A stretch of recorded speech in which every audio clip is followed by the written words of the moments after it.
పుష్ప 2 పెద్ద హిట్ అయింది, block buster. దాన్ని గర్విస్తాను. అండ్ తర్వాత ఒక్కోసారి సినిమాలు ఆడచ్చు ఆడకపోవచ్చు, కానీ మనం ఏవైనా సరే ఇండస్ట్రీలో ఒక సినిమా ఆడింది అంటే ప్రతి ఒక్కరు హర్షించాలి. ఎందుకంటే ఒక్కొక్క సినిమా గురించి, ఒక సినిమా ఆడిందంటే ఎన్ని వందల మంది, వేల మంది, లక్షల్లో కార్మికులు కానివ్వండి, పరోక్షంగా ప్రత్యక్షంగా వాళ్ళు దాని మీద ఆధారపడతారు, బతుకు జీవనం వెళ్ళగలుగుతారు. కాబట్టి వాళ్ళ బతుకు తెరువు కోసం, వాళ్ళ భవిష్యత్తు కోసం, వాళ్ళ యొక్క జీవితం కోసం మనం ఖచ్చితంగా హిట్ సినిమాలు చేయాలి. ఒక హిట్ ఎవరికి ఏ హీరోకి వచ్చినా సరే అందరం ఇవ్వాలి, అందరం ఆనందపడాలి. ఆ వచ్చిన డబ్బు మళ్ళీ ఎక్కడో పెట్టరు. ఇప్పుడు సపోజ్ సాహో ఉన్నారనుకోండి, అంతకుముందు తీసిన 3 సినిమాల్లో మంచి డబ్బులే వచ్చినాయి. అండ్ ఆ డబ్బు ఎక్కడికి తీసుకెళ్ళి ఇవ్వట్లేదు, తీసుకొచ్చి మళ్ళీ నాకే ఇస్తున్నాడు, మన వాళ్ళకి ఇస్తున్నాడు, నటినట్లకి ఇస్తున్నాడు. ఈ డబ్బు ఎక్కడికి పోదు. అంటే భగత్ సింగ్ కేసరి సినిమా చేశాడు, లాభించేసాడు, ఇంకా మనకు లాభం లేదు అని వేరే గ్రూపు, వేరే కాంపౌండ్ అనుకుంటే, నాకు అతను ఇచ్చిన అడ్వాన్స్ ఎక్కడి నుంచి వస్తుందండి? అతను ఇచ్చిందే కదా.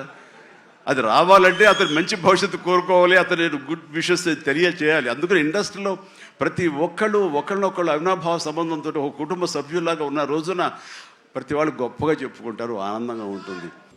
ఈ మధ్య దిల్ రాజు గారిని నేను నా స్టేజ్ మీద ఆహ్వానించి చెప్పేటప్పుడు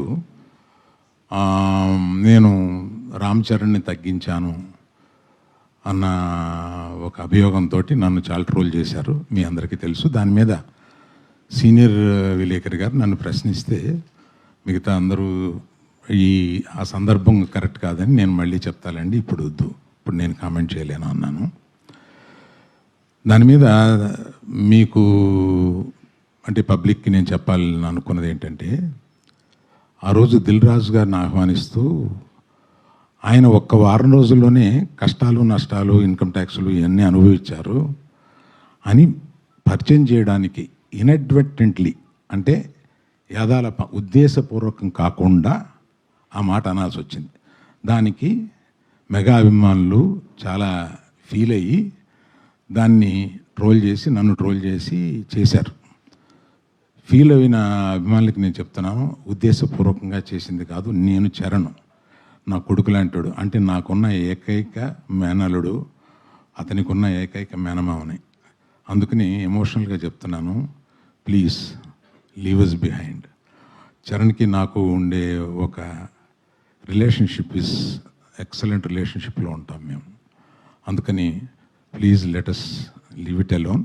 అది కేవలం పొరపాటున నేను దిల్ రాజు లైఫ్ చెప్పడానికి అది వాడి ఉండకూడదని అనిపించిన తర్వాత నాకు. Thank you for your understanding అండి.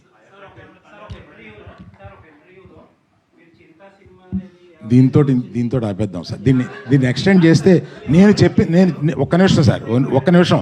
నేను ఎమోషనల్ ఇష్యూ అని చెప్పాను. నేను చెప్పిన దానికి విలువ లేకుండా పోద్ది. దీన్ని ఫర్దర్గా తీసుకెళ్తే అందులో ఇంకో హెడ్డింగ్ వస్తుంది. ప్లీజ్.